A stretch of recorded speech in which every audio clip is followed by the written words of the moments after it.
A paz do Senhor, queridos e amados irmãos, Pastor Carlos Pereira aqui, você está no canal EBD na Veia. E eu quero já convidar você para uma aula maravilhosa, aula de número 9 do terceiro trimestre de 2025, uma igreja que se arrisca. Lição de número 9. Estaremos estudando essa importante lição. Estamos estudando, durante esses 3 meses, a igreja em Jerusalém. E hoje nós vamos estar estudando um assunto muito interessante que trata também do primeiro mártir da igreja, Primeiro mártir da era da igreja cristã. E eu quero convidar você para essa aula. E você que ainda não é inscrito no canal, se inscreva no canal, Você está na Escola Bíblica Dominical EBD na Veia, Com o pastor Carlos Pereira, e é uma honra muito grande. Se você ainda não é inscrito no canal, se inscreva no canal, porque, meus amados irmãos, esse canal ele é extremamente importante que você se inscreva e clique no gostei, tá? No sinalzinho de joinha aí, por favor, tá? Porque aí você está me ajudando e ajudando também o canal a alcançar mais pessoas, tá bom? Que Deus abençoe a sua vida, compartilhe esse vídeo, tá? Não se esqueça, você que está chegando agora no canal, aqui na descrição, do vídeo, você vai ter um PowerPoint da aula da AD Panorama, Esses materiais que eu utilizo para a aula eu não posso disponibilizar por questões de direitos autorais, mas o AD Panorama eu tenho uma liberação lá para estar compartilhando com os amados irmãos. Aproveita que ainda é de graça. Vamos então para a nossa aula em nome do Senhor Jesus, essa aula maravilhosa que é uma igreja que se arrisca, uma igreja que se arrisca. A lição de hoje nós estaremos estudando é bem importante porque nós vamos estar tratando de um assunto realmente interessante. E vamos, portanto, para a nossa lição, Porque a lição de hoje, muitas das vezes nós imaginamos a vida cristã como um caminho de paz e segurança. No entanto, desde os primeiros dias da igreja, seguir a Cristo significou enfrentar oposição, rejeição e, em alguns casos, até a morte. Estevão, um dos primeiros diáconos, não apenas serviu com dedicação, mas também testemunhou sua fé diante de líderes hostis. Sua coragem revela que a igreja não nasceu para se esconder, mas para brilhar em meio às trevas. Nesta lição, portanto, a lição de hoje, Essa lição interessante, que é uma igreja que se arrisca, nós estaremos estudando o verdadeiro discipulado exige disposição para se arriscar por causa do evangelho. Então vamos para a nossa aula nesse importante momento que é a lição da Escola Bíblica Dominical. Mas o nosso textuário, mas ele estando cheio do Espírito Santo e fixando os olhos no céu, viu a glória de Deus e Jesus que estava assentado à direita de Deus. Atos capítulo 7, verso 55.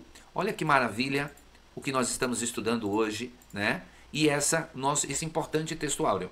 Veja, mas Estevão, cheio do Espírito, olhou firmemente para o céu e viu a glória de Deus, e viu Jesus em pé no lugar de honra à direita de Deus. Olha que coisa interessante, porque essa versão da Bíblia que eu acabei de ler, a nova versão internacional. E observe, o escritor de Atos dos Apóstolos, que é onde está o nosso textuário, Lembrando sempre que, como nós estamos estudando a igreja em Jerusalém, nós estamos estudando, evidentemente, o livro de Atos, E eu tenho o privilégio de ser professor de Atos dos Apóstolos na escola teológica aqui na minha cidade, em Camaçari. Lucas enfatiza, é preciso que a gente deixe bem claro isso, que os discípulos como comunidade, de profetas batizados com o Espírito Santo, e ele relata também que esta comunidade, a comunidade da igreja, estava cheia do Espírito Santo. Assim que a negligência das viúvas dos crentes, de fala grega, foi resolvida. Se você observar bem, nós estamos fazendo referência, evidentemente, à aula anterior, a aula de número 8, porque nós estudamos a igreja que enfrenta os seus problemas e o problema é relacionado às viúvas, As viúvas dos judeus gregos, que estavam sendo, em certo sentido, não atendidas como deveriam ser, vamos dizer assim. E a igreja, mesmo cheia do Espírito Santo, ela teve esses problemas e foi preciso que ela enfrentasse esses problemas. Então, aqui nós temos a história hoje, é a história de Estevão, porque o nosso textual está falando do momento em que Estevão está sendo apedrejado. Ou seja, um dos diáconos escolhidos da lição de número 8, né, do problema que havia, daquela situação que foi resolvida, agora nós temos a história de um desses diáconos, que é o Estevão. Assim, observe, a partir deste ponto, né, Lucas dedica sua narrativa a esses 6 líderes: Estevão, Filipe, Barnabé, Ágabo, Pedro e Paulo. Ou seja, primeiro um diácono, né? Dentro dessa moldura, Estevão é a primeira figura destacada. Sua história cumpre 2 funções. A primeira, o testemunho inspirado. Ele apareceu, né? Ele aparece como homem cheio de graça e poder, realizando sinais e defendendo a fé diante do Sinédrio. Prelúdio da missão fora de Jerusalém, sua morte não é apenas um registro trágico, mas um ponto de virada. A perseguição que se segue espalha os discípulos e abre caminho para que a mensagem alcance a Judéia e Samaria. Que coisa interessante. Do ponto de vista, né, missiológico, a perseguição a Estevão, né, é o estopim, vamos dizer assim, o apedrejamento a Estevão, né, é o estopim para a perseguição também para a igreja. Então vamos continuar, porque nós temos aqui a nossa verdade prática, né? A verdade prática, meus amados irmãos, ela tem uma mensagem muito interessante. E eu acho importante isso porque ela traz uma verdade. Ora, toda verdade prática é uma verdade, mas a igreja foi capacitada por Deus para enfrentar um mundo que é hostil à fé e valores. Vou repetir, a igreja foi capacitada por Deus para enfrentar um mundo que é hostil à sua fé e a valores. Irmãos, esta é a pura verdade. O mundo, ele é contra os valores cristãos. A igreja foi capacitada. Então aqui nós destacamos 3 coisas. Primeiro, capacitação, fidelidade em meio à oposição e a oposição como oportunidade de avançar. No primeiro momento, a igreja ela foi capacitada. A igreja não foi deixada sozinha para enfrentar as pressões do mundo. Ademais, a hostilidade do mundo não pode ser enfrentada apenas com força humana ou argumentos, mas com a presença e capacitação sobrenatural de Deus. Glória a Deus. Fidelidade em meio à oposição. A hostilidade é uma realidade para os seguidores de Jesus, pois o mundo rejeitou o próprio Senhor Jesus. A igreja precisa entender que ser fiel à palavra muitas vezes significa rejeição, críticas ou até perseguição. Contudo, a fidelidade é o que dá credibilidade ao testemunho e mostra que nossa confiança está em Deus, não em aprovação humana, de jeito nenhum. E em terceiro lugar, a oposição como oportunidade de avançar. A morte de Estevão parecia um revés, mas se tornou um marco para a expansão do evangelho. O sofrimento e a perseguição não destruíram a igreja, ao contrário, foram usados por Deus para espalhar a mensagem de Cristo por todo o mundo conhecido. Isso aqui é muito importante. Então vamos lá para o nosso estudo, vamos lá para a nossa lição, é a continuidade, né? E aí nós vamos entrar aqui, meus amados irmãos, na nossa leitura bíblica em classe, que está em Atos capítulo 6, versos 8 a 15, né? 8 a 15 e 7, capítulo 7, 54 a 60. Vamos então ler a palavra de Deus, o nosso texto áureo maravilhoso, esse texto áureo que é muito importante para a nossa compreensão, porque ele retrata exatamente, vamos dizer assim, o momento em que acontece essa perseguição. E Estevão, cheio do Espírito Santo, cheio de fé e de poder, fazia prodígios e grandes sinais entre o povo. E levantaram-se alguns que eram da sinagoga chamada dos libertos, e dos sirineus, e dos alexandrinos, e dos que eram da Cilícia e da Ásia, e disputavam com Estevão. E não podiam resistir à sabedoria e ao espírito com que falava. Então subornaram os homens para que dissessem: ouvimos-lhes proferir palavras blasfemas contra Moisés e contra Deus. E excitaram o povo, os anciões e os escribas, e investindo com ele, o arrebataram e o levaram ao conselho. Apresentaram falsas testemunhas que diziam: este homem não cessa de proferir palavras blasfemas contra este santo lugar e a lei, porque nós lhe ouvimos dizer que este Jesus Nazareno há de destruir este lugar e mudar os costumes que Moisés nos deu. Então todos os que estavam assentados no conselho, fixando os olhos nele, viram o seu rosto como o rosto de um anjo. E ouvindo eles isto, enfureciam-se em seu coração e rangiam os dentes contra ele. Mas ele, estando cheio do Espírito Santo e fixando os olhos no céu, viu a glória de Deus e Jesus que estava à direita de Deus, e disse: Eis que vejo os céus abertos, aleluia, e o Filho do Homem que está em pé à mão direita de Deus. Mas eles gritaram com grande voz, taparam os ouvidos e arremetaram unânimes contra ele, e expulsando-o da cidade, o apedrejaram. E as testemunhas depuseram as suas vestes aos pés de um jovem chamado Saulo, e apedrejaram a Estevão, que em invocação dizia: Senhor Jesus, recebe o meu espírito. E pondo-se de joelhos, clamou com grande voz: Senhor, não lhes imputes este pecado. E tendo dito isto, adormeceu. Meu Deus!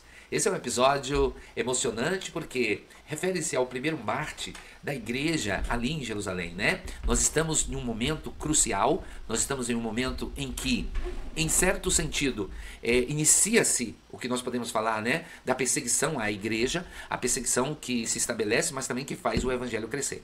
Então vamos lá para a continuidade do nosso estudo, né? Vamos para a parte agora, meus amados irmãos, que nós falamos sobre a divisão, né, da nossa lição. A nossa lição está dividida em 3 tópicos. Primeiro, Estevão e a igreja que tem sua fé contestada, né? No primeiro tópico, aprendendo com Estevão, a fé sob ataque, a disputa com Estevão e a fala narrativa, a falsa narrativa, melhor dizendo. No segundo tópico, Estevão e a igreja que defende a sua fé, Deus na história do seu povo e corações endurecidos. No terceiro e último tópico, Estevão e o martírio da igreja, né? E o martírio da igreja, que no primeiro tópico fala sobre contemplando a vitória da cruz e no segundo, perdoando o agressor. Vamos, portanto, para a nossa introdução. Na lição de hoje, vamos conhecer um pouco mais sobre a vida de Estevão, um dos 7 escolhidos para a diaconia. Aí fazendo referência a Atos capítulo 6, que foi a lição da semana passada. Quando lemos esse texto do livro de Atos, logo percebemos que estamos diante de uma pessoa extraordinária de grande fé, cheio do Espírito e de sabedoria. Um autêntico cristão destemido. Estevão é um modelo para todo cristão e, sem dúvida, serve de modelo para a igreja do Senhor. Observamos que a perseguição a Estevão e o seu consequente martírio marcam um momento decisivo na história da igreja cristã, quando a igreja sai para fora dos muros de Jerusalém para alcançar o mundo. É interessante isso e é importante agora a gente definir os objetivos da nossa lição.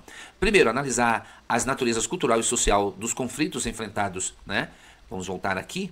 Enfrentados pela igreja primitiva e sua relevância para a igreja atual. No segundo momento, nós vamos explicar os desafios enfrentados por Estevão ao ter sua fé questionada e como isso, né? E aqui, ó. E como isso reflete na experiência da igreja hoje. No terceiro tópico, nós temos, no terceiro objetivo, portanto, refletir sobre o martírio de Estevão e a importância da perseverança e fidelidade à missão da igreja. Agora vamos para o nosso primeiro tópico, Estevão e a igreja que tem sua fé contestada. Vamos lá. Aprendendo com Estevão. Com Estevão, em Atos 6 e 7, aprendemos que a fé cristã sempre será questionada. Ele enfrentou oposição e todo cristão também enfrentará. Além disso, Estevão nos ensina que todo cristão deve saber defender a sua fé. O que nós aprendemos com Estevão, né? O que nós aprendemos com Estevão? E isso aqui é muito significativo, né? Aqui a gente já tem uma definição do que nós estamos aprendendo com Estevão. Estevão, cheio de graça e de poder, fazia prodígios e grandes sinais entre o povo. O historiador Lucas destaca, dentre os 7 diáconos, o primeiro da lista, que é Estevão. Ele foi fiel tanto em sua vida quanto em sua morte. Viveu de forma superlativa e morreu de modo exemplar. Coroa é o significado do nome de Estevão, o diácono que se tornou o pró-mártir do cristianismo. Assentou-lhe bem o nome, porque foi o primeiro a receber a coroa do martírio na igreja. Se existe uma palavra que caracteriza a vida de Estevão, é cheio.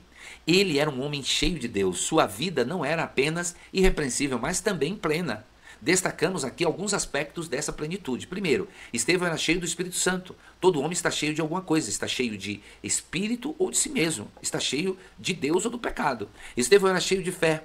Estevão fora salvo pela fé, vivia pela fé, vencia o mundo pela fé e era cheio de fé. Estevão era cheio de sabedoria. Sabedoria é mais do que conhecimento, é o uso correto do conhecimento. Estevão era cheio de graça, aleluia. Havia em Estevão abundante graça, sua vida era uma fonte de bênção. E você também pode ser uma fonte de bênção, meu irmão. Estevão era cheio de poder. Estevão era um homem revestido com o poder de Deus para fazer milagres e muitos sinais entre o povo. O que nós aprendemos aqui no nosso primeiro tópico? Estevão, o apologista cheio do Espírito Santo. Estevão não respondeu aos opositores com arrogância, mas com a sabedoria e o poder do Espírito. O seu testemunho revela que a defesa da fé exige mais do que argumentos. Exige vida cheia de Deus para nós. A aplicação é clara. Cada cristão deve conhecer sua fé, mas sobretudo depender do Espírito para testemunhar com graça em um mundo que questiona o Evangelho. E aqui, no que nós aprendemos mais? Estevão, amado pelo céu e rejeitado pelo mundo. Olha, veja bem essa frase. Amado pelo céu e rejeitado pelo mundo. Ou você é amado pelo céu, ou você é rejeitado pelo mundo. Se você for rejeitado pelo mundo, você vai ser amado pelo céu. Se você for amado pelo mundo, eu não preciso nem completar a frase. Esse contraste mostra a realidade da vida cristã. A fidelidade a Cristo traz a aprovação do céu, mas também a oposição do mundo. Assim, o discípulo de Jesus não deve se surpreender com críticas ou hostilidades, pois seguir a Cristo é carregar a sua cruz. Mais vale a aprovação de Deus do que a aceitação dos homens. Glória a Deus. Muito mais vale a aprovação de Deus do que a aceitação dos homens. Vamos continuar. Essa lição é maravilhosa. Toda lição da Escola Bíblica Dominical tem um foco interessante, né? A fé sobre ataque. Lucas nos conta que em um momento, no momento do ministério de Estevão, um grupo de judeus que vivia fora de Israel, chamado de judeus helenistas, se levantou contra ele. Eles não concordaram com o que Estevão estava ensinando e começaram a se opor ao seu trabalho. Esse levante aconteceu logo após Estevão fazer prodígios e grandes sinais entre o povo, tá? Não foi em um momento disperso, de jeito nenhum. Foi quando, olha, Deus também estava usando o diácono Estevão. Ok? Deus estava usando o diácono Estevão. Deus também estava usando o diácono Estevão, né? Que coisa maravilhosa. Então vamos lá. A chamada sinagoga dos libertos, provavelmente era composta por judeus descendentes de escravos libertos do Império Romano. Muitos estudiosos como Schnauber, Kennel e Marshall apontam que o termo libertos, do grego libertinoi, se refere a judeus que haviam sido escravizados em Roma e depois libertos, cujos descendentes retornaram a Jerusalém e formaram sua própria sinagoga. Pelo histórico de cativeiro e retorno, esses judeus tendiam a ser especialmente zelosos quanto à identidade judaica e à pureza da fé, o que pode explicar a reação intensa contra Estevão, visto por eles como uma ameaça. Kennel acrescenta que o termo poderia abranger também judeus libertos de outras regiões do Império, não apenas de Roma. Além deles, o relato menciona sirineus, alexandrinos, bem como judeus da Cilícia e da Ásia, representando a presença judaica da diáspora em várias regiões do Império Romano. Cirene, localizada no norte da África, atual Líbia, possuía uma grande colônia judaica, e é de lá que provavelmente vinha Simão de Cirene, que carregou a cruz de Jesus. Alexandria, no Egito, era a maior comunidade judaica fora de Israel e um importante centro intelectual, onde o judaísmo se desenvolvia sob forte influência helenista. A Cilícia, por sua vez, era uma região da Ásia Menor, cuja principal cidade era Tarso, local de nascimento de Saulo, o que sugere que ele mesmo pode ter participado da oposição inicial a Estevão. Já a referência à Ásia diz respeito à província romana, que incluía cidades como Éfeso, onde também haviam comunidades judaicas significativas. Esses judeus, oriundos de contextos gregos romanos, falavam grego e compartilhavam da mesma língua que Estevão, o que indica que o embate ocorreu no campo do judaísmo helenista, em debates teológicos travados dentro da própria tradição judaica. Agora nós vamos para o nosso terceiro subtópico, que é a disputa com Estevão. Vamos lá. Vamos para a disputa com Estevão, porque a gente vai avançando aqui a nossa aula. Uma palavra usada nesse texto merece nossa atenção, que é o vocábulo susétel, traduzido aqui como disputavam, e disputavam com Estevão. Era uma forma de debater ideias e impor aos outros sua forma de enxergar as coisas. Então, eles estavam disputando ali com Estevão. O verbo usado, como nós citamos recentemente, não indica uma briga, mas um debate formal. Lucas não nos fornece o conteúdo de discussão, mas parte dos argumentos de Estevão pode ser inferida das acusações feitas contra ele e de seu discurso diante do Sinédrio. O centro do debate certamente envolve a morte, a ressurreição e a messianidade de Jesus, bem como a incapacidade da lei mosaica e do rito do templo para conceder salvação. Observe, porque esse é um dos argumentos que os acusadores utilizam, né? Dizendo que Estevão estava pregando, ensinando que iria mudar todos os costumes de Moisés. Observe isso.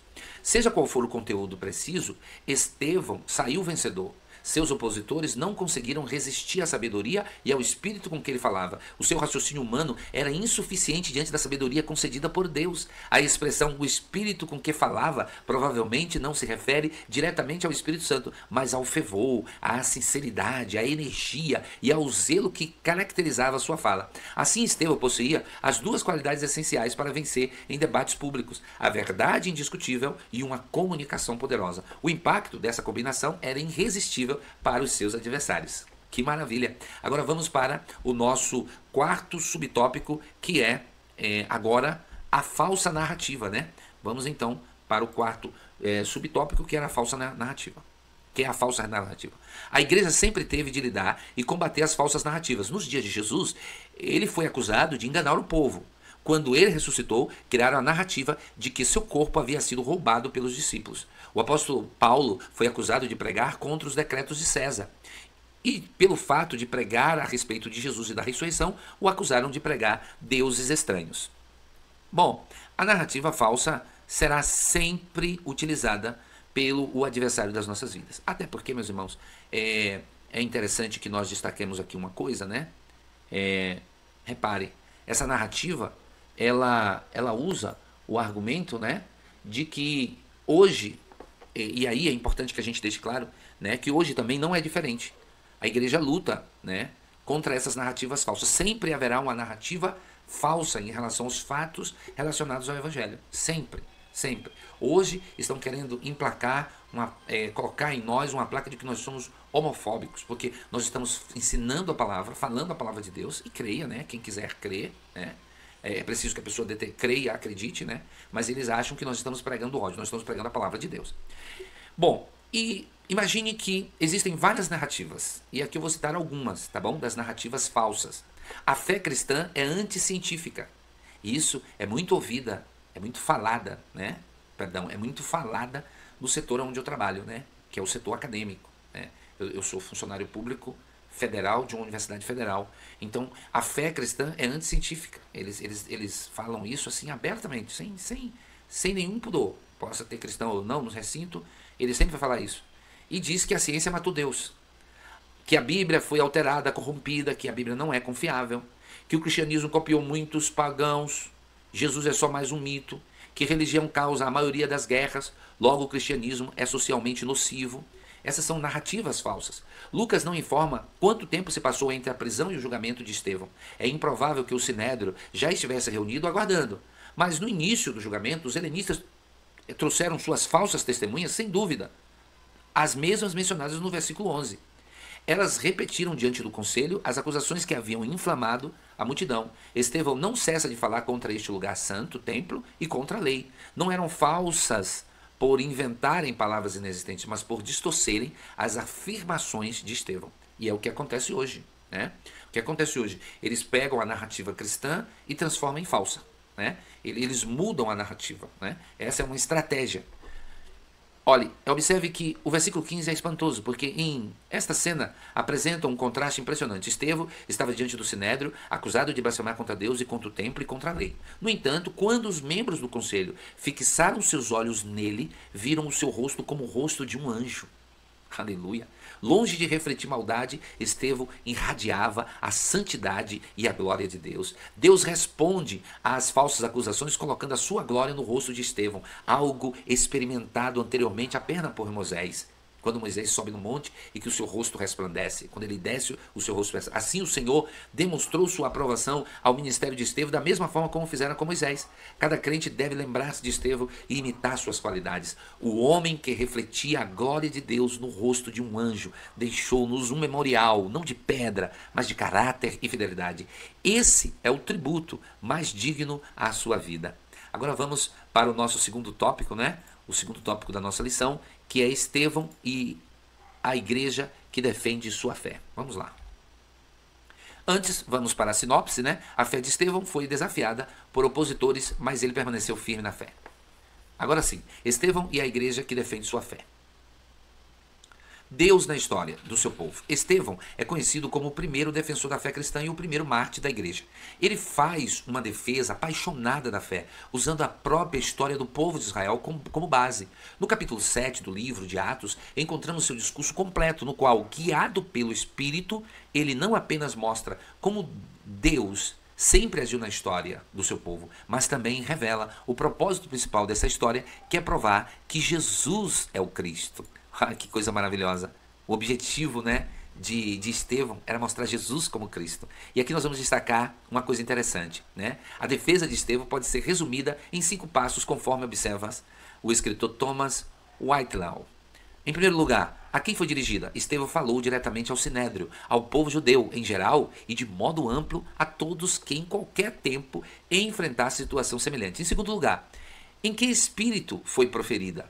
Suas palavras transpareciam afeição e reverência, pois ele se dirigiu a eles chamando-os de irmãos e pais. Em terceiro lugar, de que se compôs a sua defesa? Estevão percorreu a história de Israel, desde os patriarcas até o templo, evidenciando que José, Moisés e os profetas foram rejeitados, antecipando assim a rejeição de Cristo. Em quarto lugar, com quais argumentos a sustentou? Ele mostrou que a verdadeira adoração não dependia nem da lei, nem do templo, mas do Deus que revelou a Abraão antes do Sinai e que não habita em casas feitas por mãos humanas. E em quinto lugar, quais resultados produziu? A sua defesa gerou fúria nos ouvintes e levou ao seu martírio. Contudo, confirmou que sua mensagem não era blasfêmia, mas a proclamação fiel do Evangelho. O pastor José Gonçalves, em sua análise, também acrescenta importantes contribuições a essa discussão, ao afirmar: a pregação de Estevão pode ser dividida em 3 partes, seguidas de uma conclusão. Na primeira parte, ele faz referência aos patriarcas, na segunda, uma referência a Moisés, e na terceira faz alusão ao tabernáculo e ao templo. Na conclusão, Estevão mostra Cristo, o Messias, como a convergência e o cumprimento de todas as profecias bíblicas. Glória a Deus. Esse é o resumo, né, da pregação, da ministração e da defesa do próprio Estevão. Agora vamos para o nosso segundo tópico, né, que é corações endurecidos. Vamos para o nosso segundo subtópico, que é corações endurecidos. Passou um pouquinho aqui, voltemos. Concluindo sua defesa da fé, Estevão disse: homens de dura servir e incircuncisos de coração e ouvido, vós sempre resistis ao Espírito Santo, assim vós sois como os vossos pais. Mesmo diante dos fatos apresentados por Estevão em uma defesa suficientemente convincente, seus adversários preferiram ignorar. Na verdade, ninguém convence quem não quer ser convencido. Deus, né, não força ninguém a crer, nem tampouco o condena, sem lhe dar antes a oportunidade do arrependimento, né? Deus não vai fazer isso jamais. O texto mostra que o Espírito Santo não tem espaço em corações endurecidos, né? Homens teimosos, é o que o texto diz, e incircuncisos de coração, de ouvido. Vocês sempre resistem ao Espírito Santo, vocês fazem exatamente o mesmo que fizeram seus pais. Qual dos profetas ou dos pais de vocês não perseguiram? Eles mataram os que anteriormente anunciavam a vinda do justo, do qual vocês agora se tornaram traidores e assassinos. Vocês que receberam a lei por ministério de anjos e não aguardaram. Atos capítulo 7, versos 51 e 53. Na retórica clássica, a conclusão de um discurso recebia o nome de peroratio. Tratava-se do momento em que o orador aplicava as lições apresentadas em sua fala de forma direta e muitas vezes emotiva, visando levar os seus ouvintes à ação. Esse recurso comum, tanto na retórica grega quanto na profecia hebraica, tinha o objetivo de despertar consciência de culpa e mover os ouvintes ao arrependimento. Assim também Estevão concluiu, não apenas para condenar seus acusadores, mas para proclamá-los, conclamá-los, né, ao retorno a Deus, né? Não era o objetivo de Estevão não era condenar os ouvintes, não, era para conduzi-los a Deus, trazê-los, né, para Deus, para mais perto de Deus. Usando a linguagem profética, chamou-os de duros de cerviz, incircuncisos de coração e ouvidos, né, sempre resistindo ao Espírito Santo. Todo o resumo histórico serviu justamente para mostrar esse padrão. Israel resistindo aos líderes enviados por Deus. Moisés e os profetas todos foram rejeitados. Agora, os seus ouvintes haviam feito o mesmo com o Messias, o justo. Para John Stott, essa acusação de Estevão equivalia a chamar seus juízes de pagãos de coração e surdos à verdade. No final, no fim, fica claro que Estevão não buscava absolvição. Sabia que não conseguiria escapar sem negar suas convicções. Resolveu então usar aquele momento como última oportunidade para dar testemunho de Cristo e chamar o seu povo ao arrependimento. Seu discurso não foi uma defesa judicial, mas uma proclamação profética e missionária. Agora vamos para o nosso terceiro e último tópico, Estevão e o martírio da igreja. Mas antes, vamos passar pela nossa sinopse, né, do nosso segundo tópico aqui. A sinopse diz o seguinte: Estevão defendeu o evangelho com sabedoria e coragem, mesmo diante da perseguição. Agora sim, nosso terceiro tópico, Estevão e o martírio da igreja. Contemplando a vitória da cruz. Diante de um grupo enfurecido, Estevão contemplou a glória de Deus. Eis que vejo os céus abertos e o Filho do Homem que está em pé à mão direita de Deus. Uma igreja que contempla o Cristo glorificado não nega a sua fé, pois ela contempla a vitória da cruz. Que maravilhoso, que poderoso, como isso é característico diante, irmãos, de um mundo que está contra a igreja, que está contra o povo de Deus, né? Observe que nesse episódio nós concluímos que o seguinte, que a morte de Estevão não foi uma derrota, mas uma vitória. Ele entrou na glória e a sua vida se tornou um memorial permanente. Foi o primeiro a experimentar o que Jesus havia prometido. Bem-aventurados sois vós quando os vos injuriares e perseguirem, porque grande é o vosso galardão nos céus. Mateus capítulo 5, verso 11 e 12. E aí agora o nosso terceiro subtópico vai ser perdoando o agressor, né? Perdoando o agressor. Vamos lá, parece que dá para a gente ler aqui. Olha aí, que bênção. A última declaração de Estevão, antes de sua morte, é marcante e cheia de significado. E pondo-se de joelhos, clamou com grande voz: Senhor, não lhes imputes este pecado. E tendo dito isto, adormeceu. Aqui vemos um cristão que não teme a morte, porque contempla a coroa da vida. Temos aqui a figura de uma igreja que literalmente se dá pelo perdido, que se sacrifica por ele. Esse deve ser o modelo a seguir. Que bênção, meus amados irmãos. Esse é o modelo que nós temos que seguir, meus amados irmãos. Esse é o modelo de fé, né? Um modelo de fé. Estevão, ele faz uma entrega. Estevão morreu como alguém cheio do Espírito. Suas últimas palavras: Senhor Jesus, recebe o meu Espírito. Oh, glória. Ecoa diretamente a oração de Cristo na cruz, né? Pai, nas tuas mãos entrego o meu Espírito. Essa entrega não é apenas um paralelo literário, não, mas uma confissão de confiança absoluta. O texto de fundo é o Salmo 31, verso 5, oração judaica ensinada às crianças para a hora de dormir. Assim Estevão enfrenta a morte com a simplicidade da fé infantil, descansando inteiramente no Senhor. Perdão diante da injustiça. O seu pedido: Senhor, não lhes impute este pecado, remete à intercessão de Jesus pelos que o crucificavam. Pai, perdoa-lhes. Esse detalhe mostra que a obra do Espírito Santo não apenas capacita a enfrentar a morte, mas a amar e perdoar os inimigos no momento mais extremo. Estevão não apenas testemunha de Cristo com palavras, mas imita Cristo em seu gesto de perdão. Esperança na ressurreição. Lucas conclui dizendo que Estevão adormeceu. Essa metáfora, recorrente no cristianismo primitivo, não banaliza a morte, mas a redefine à luz da vitória de Cristo sobre o túmulo. O sono exprime certeza de despertar, confiança na ressurreição final e descanso no Senhor. Para Estevão, morrer não foi o fim, mas o início da vida plena junto ao Cristo glorificado. Aleluia!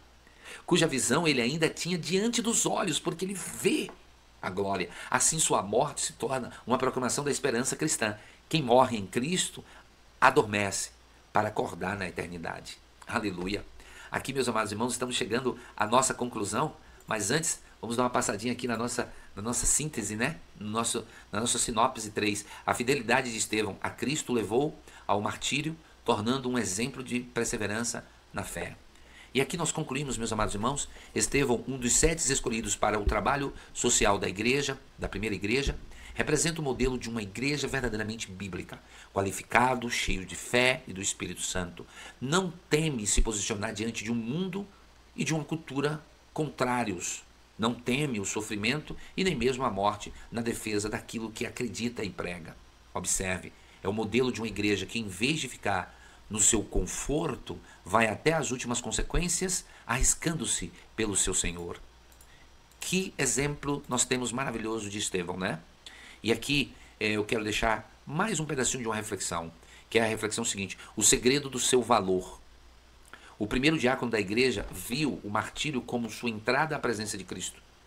O proto-mártir do cristianismo seguiu o exemplo de Cristo em sua vida e também em sua morte. Assim como Jesus orou pelo perdão daqueles que o executavam, também o fez Estevão.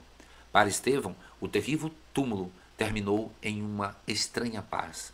Ele dormiu na terra e logo foi recebido no céu pelo próprio Senhor Jesus. Que Deus abençoe você, que Deus abençoe a sua família. E se você ainda não é inscrito no canal, se inscreva no meu canal, tá? Compartilhe esse vídeo com mais pessoas.